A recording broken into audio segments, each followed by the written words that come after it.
लेकिन तुमने उस काम को समझा नहीं कि जो हमारा काम करने आए, हमारी जीवात्मा का कल्याण करने आए, हमें पाप कर्मों से माफी दिलाने आए, हमारा जीवन मरण खत्म कराने आए, हम उन्हीं को नहीं पहचान पाए, उन्हीं को अपना नहीं बना पाए और अपना कोई परमार्थी काम आपने नहीं कर पाया।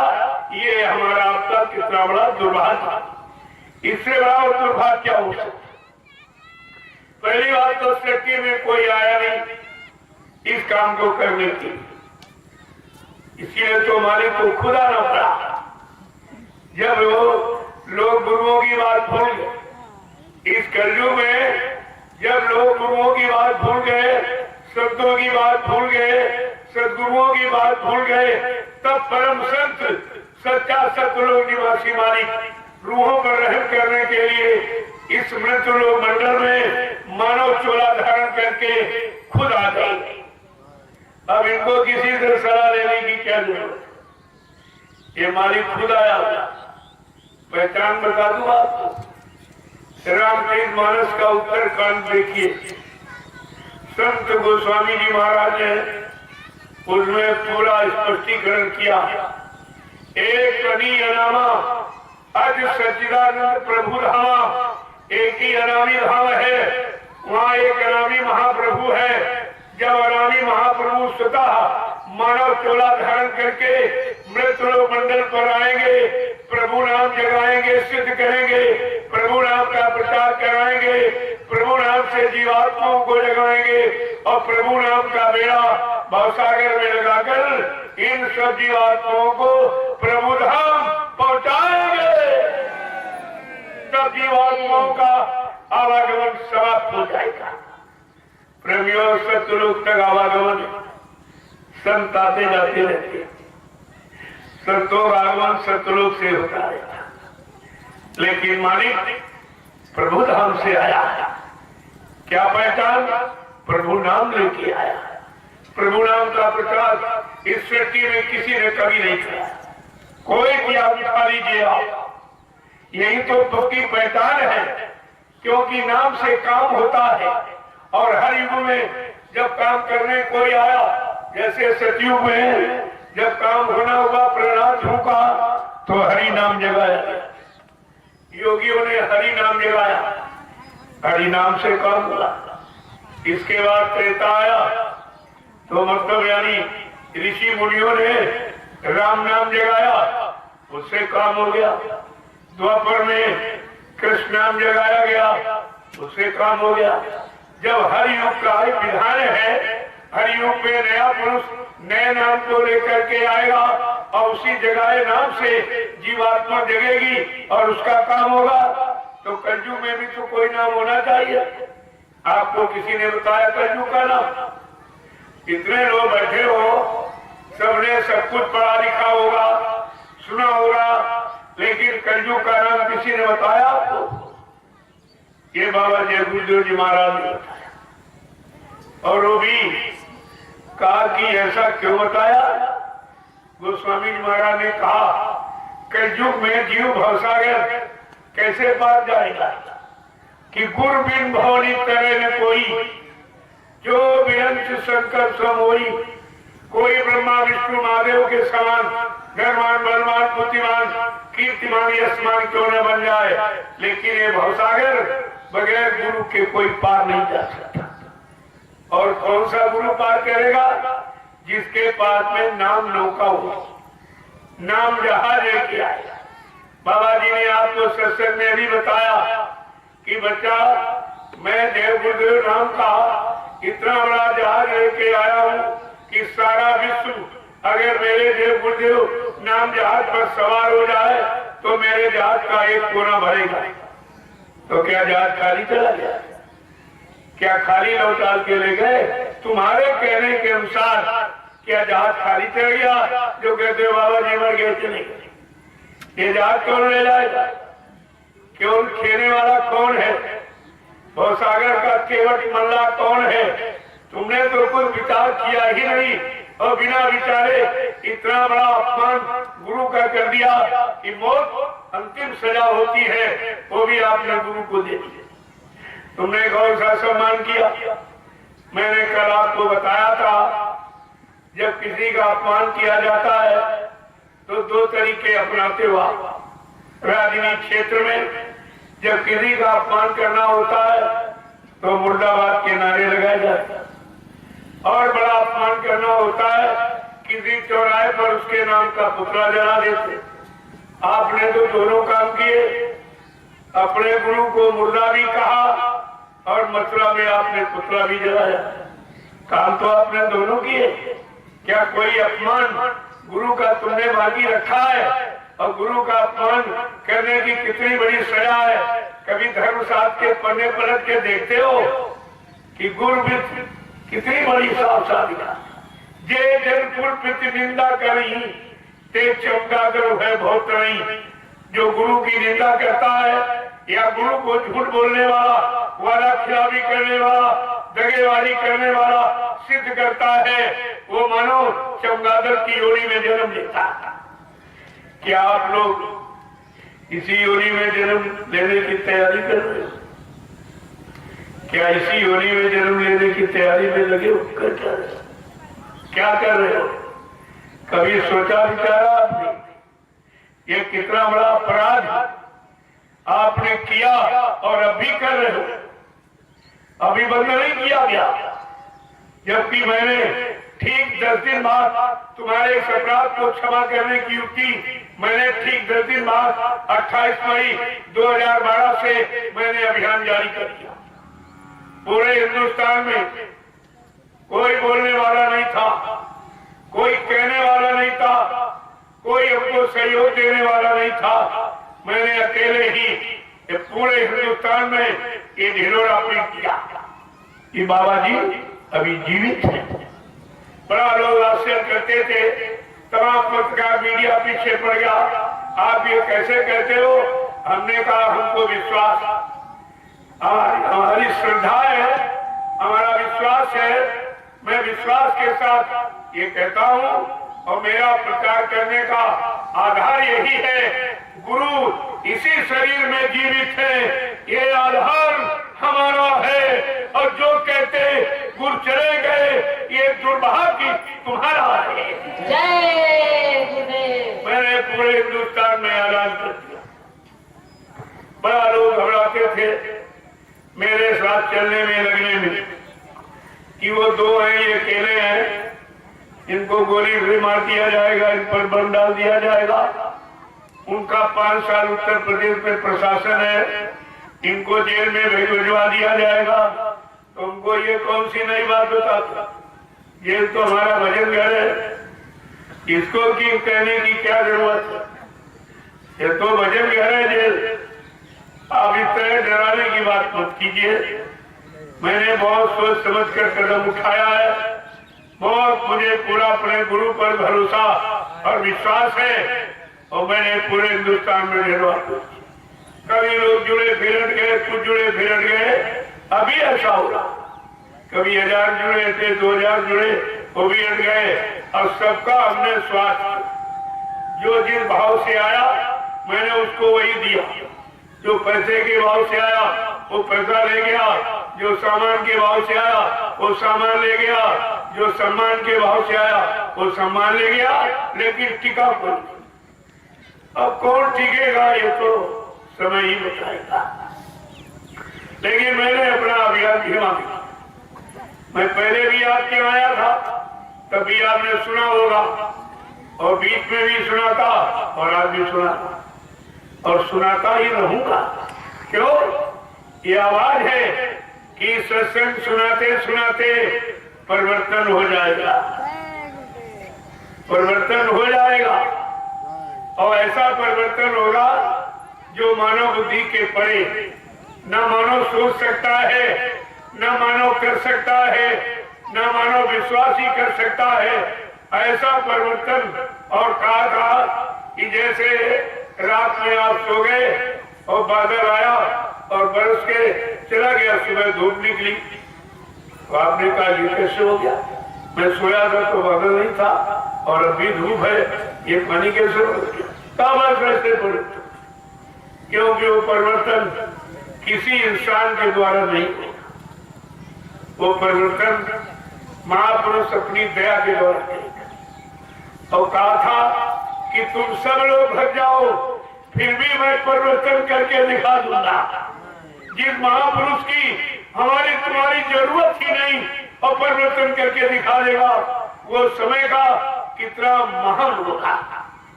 आपको इस पर विचार करना चाहिए था। इतनी बड़ी बात, लेकिन वो हमारा आपका इतिहास बनाना चाहते, क्योंकि उन्होंने वादा किया कि मैं कलयुग का इतिहास बनाने आया हूँ।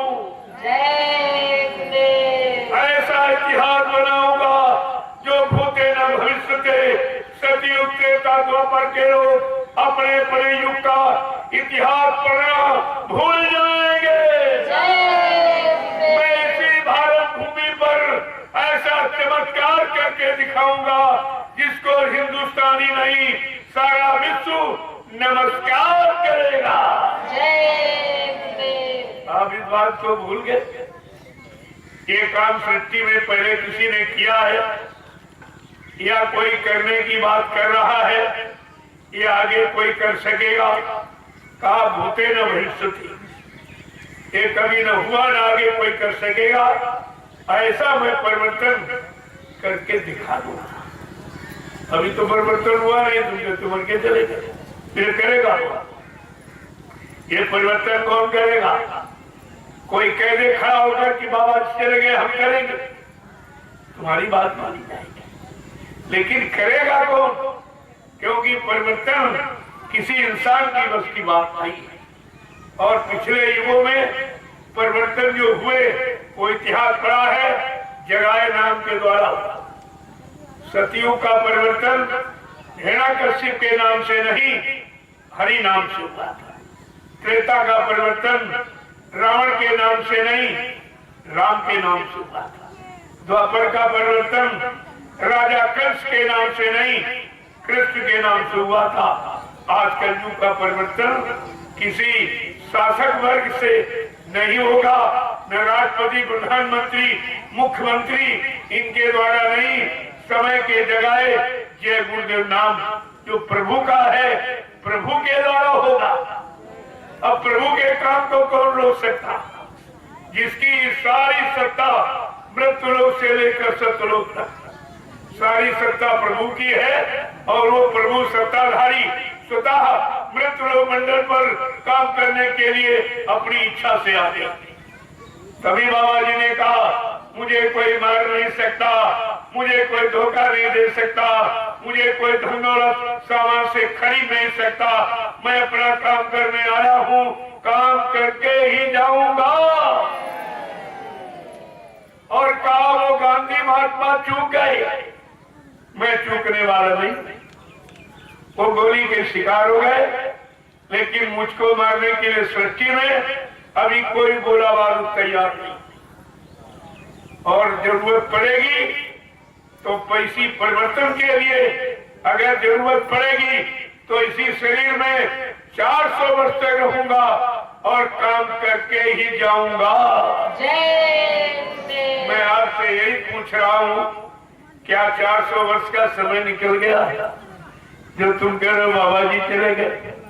अभी हिंदुस्तान में ये प्रचार कराया गया कि बाबा जी के शरीर की उम्र 116 वर्ष, 116 वर्ष और 9 ये 125, लेकिन वादा तो 400 वर्ष कि अगर हमारा जो मैंने संकल्प लिया है कलयुग भगाने का, सज्जू लाने का, नया सुरक्षा, रोजी रोटी व्यवस्था सबको देने का, जब तक ये काम नहीं हो जाएगा, चाहे हमको इसी शरीर में 400 वर्ष क्यों न रहना पड़े। ये कितनी बड़ी बात, जो जीवन बदल सकता, शरीर की उम्र बदल सकता, क्या वो शरीर में है?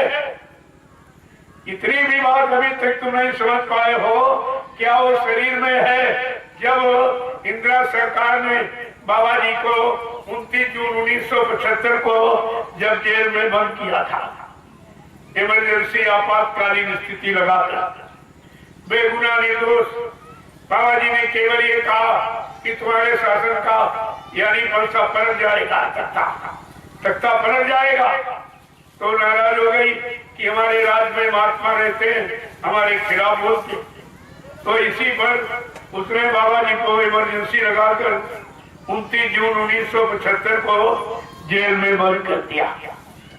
बाबा जी ने कहा, अरे ये खोल है चमड़े का, इसे तू कहीं भी जमा बंद कर ले, लेकिन जो इसमें रहने वाली चेतन जीवात्मा है वो तो मैं किसी समय निकाल लूंगा, कहीं ले जाऊंगा, कहीं चला जाऊंगा और फिर आ जाऊंगा। क्या तुम इस राज को खत्म कर सकती हो या जान सकती? लेकिन ये मतलब आध्यात्मिक राजनीति समझ में नहीं आया। तो उसने बाबा जी को यानी जेल में बंद कर दिया और दबाव डाला कि आप अपने शिष्यों से हमारा प्रचार करा दीजिए, मैं आपको एक हेलीकॉप्टर दूंगी, बहुत सारा रुपया पैसा। बाबा जी ने कहा, अरे होश में है, तू किससे बात कर रही है? अगर तुझको अपनी अमीरी पर गर्व है तो मुझको अपनी फकीरी पर नाज है। जय। इतने में वो क्रोध में आ गई। उसने बाबा जी को बेड़ी हथकड़ी पहना, जो चोरों की सजा दी, चोर कतरी डकैत को जो सजा दी जाती वो सम्राट महापुरुष को दी जा रही है। प्रेमियों, कितना जघन अपराध होगा और इसका कितना बुरा परिणाम, ये नहीं सोचा। उसने तमाम तरह से और दबाव डाले, मैं उसे बताना नहीं चाहता हूँ। इतने दबाव डाले गए, इतने लोग शासक के आए जेल में मिलने के लिए और तरह तरह से यानी लोग और लालच सब देने लगे, लेकिन यही कहा गया कि तुम मुझे नहीं समझते हो, तुम मुझे नहीं पहचानती हो, मैं अपनी पहचान तुमको देना भी नहीं चाहता, लेकिन मैं ये कह सकता हूँ तुम मेरा कुछ नहीं कर सकते। और कहा, जो हमसे टकराएगा वो चूर चूर हो जाएगा।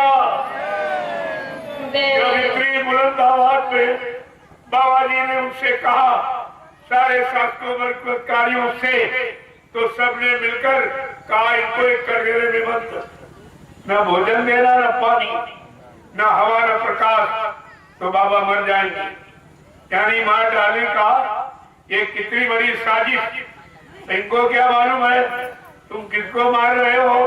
जो अजर अमर अविनाशी है, अजर अमर देश से आया, इन जीवात्माओं को अजर देश पहुंचाने तुम उसको मार सकते हो? तो वो कटघरा 6 महीने उत्तर प्रदेश की जिला जेलों में हेलीकॉप्टर के द्वारा रातों रात, कभी जिले की जेल में, कभी उस जिले की जेल में, इस तरह कटघरा घुमाते रहे। जब 6 महीना पूरा हो गया, अब जाएंगे, अब तो बाबा खत्म हो गए होंगे। जब वो कटघरा दिल्ली की तिहाड़ जेल में खोला गया, एक भव्य प्रकाश निकला, बाबा जी साधना लीन, कपड़े एकदम प्रेस किए हुए, ये चमत्कार देखकर जेल के कर्मचारी अधिकारी घबरा गए। उन्होंने मुसलमान प्रधानमंत्री को खबर भेजी कि बाबा जी मरे नहीं, बल्कि ऐसा ऐसा चमत्कार था। मुसलमान प्रधानमंत्री ने जब सुना तो बहुत डर गई, घबरा गई, दौड़ के गई अपने गुरु देवरा बाबा के पास और कहने लगी, महाराज ये जय गुरुदेव नाम के महात्मा कौन है, क्या? देवरा बाबा ने कहा, बच्ची उनको छेड़ना मत, वो युग पुरुष है, युग सृष्टा है, युग दृष्टा है, अगर वो पलक बंद कर ले तो प्रलय हो जाएगा। कहा, महाराज हमने तो उनको बेगुनाह निर्दोष जेल में बंद किया, बेड़ी हथकड़ी पहनाई, उनको मार डालने के लिए 6 महीने कटघरे में बंद कर दिया। देवरा बाबा ने कहा, बच्ची जा, वो दयालु है, दया करने आए हैं, वो क्षमा कर देंगे, क्या माफी मांग। वो मुसलमान प्रधानमंत्री 1979 में मथुरा आश्रम माफी मांगने आई, 80 मिनट तक चरणों में सिर को रखा और रोती रही कि हमको माफ कर दीजिए, मैं समझ नहीं पाई, मैं आपको पहचान नहीं पाई, आप दयालु हैं, दया कर दीजिए। ये इतने बड़े दयालु दाता माफ भी कर दिया और आशीर्वाद भी दे दिया। वो दोबारा फिर प्रधानमंत्री बन गई। ये है दरबार की महिमा। ऐसे नहीं कहा जाता कि दरबार में सच्चे सदगुरु के दुख दर्द मिटाए जाते हैं। दुनिया के सताए लोग जहाँ सीने से लगाए जाते हैं। इसलिए जब उसको क्षमा हो गई, क्या तुम्हें नहीं क्षमा मिली? तुमने कौन सा इतना बड़ा गुनाह आपने किया है? गुरु का अपमान। और एक नहीं, तुम सब ने।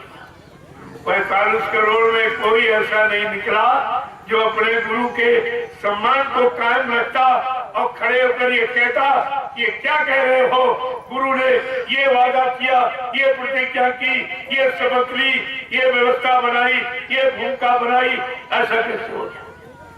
किसी के अंदर ये हिम्मत नहीं पाई। वैसे तुम सब गुनहगार ही हो, सजा पाने के सब अधिकारी हो, लेकिन संत अपना बीज कभी निर्भीक नहीं होने देते।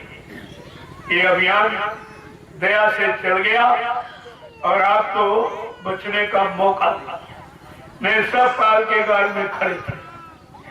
जब मैंने आवाज लगाई तो कोई नहीं था। एकदम मैदान खाली, गुरु दरबार खाली, गुरु की शरण चरण में कोई नहीं, गुरु का नाम लेने वाला कोई नहीं, गुरु को जीवित करने वाला कोई नहीं। गुरु ये काम करेंगे, ये काम ऐसा